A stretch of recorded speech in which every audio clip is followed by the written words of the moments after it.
বন্ধুরা আসসালামু আলাইকুম। আজ সকালে একটু আমাদের বাড়ির নিচের দিকে গিয়েছিলাম। সেখানে গিয়ে আমি যা দেখতে পেলাম, আমাদের এক চাচা সামাদ আলী সাহেব, উনি এত সুন্দর করে এত ধরনের শাক সবজি টমাটো আমাদের বাড়ির পাশেই হচ্ছে, সেটা কিন্তু আমরা জানতামই না।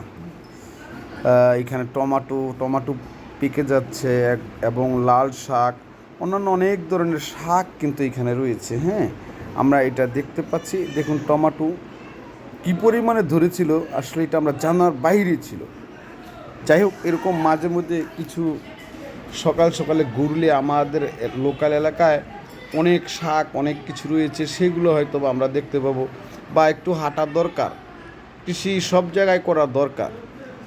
এরকম আমাদের আশেপাশে যার যতটুকু খালি জমি আছে, ঠিক অতটুকু জমির মধ্যেই যদি আমরা এরকম বিভিন্ন ধরনের শাক, কিছু টমাটো, কিছু বেগুনের চারা, এইগুলো যদি লাগাই, তাহলে দেখা যাচ্ছে কি আমাদের যেই নিত্য প্রয়োজনীয় যে খাবারগুলো থাকে, ওইগুলোর মধ্যে অনেকটা চাহিদা কিন্তু আমরা নিজেরাই পূরণ করতে পারবো এবং খুব ভালো জিনিস পাবো। ধন্যবাদ, ভালো থাকবেন, আসসালামু আলাইকুম।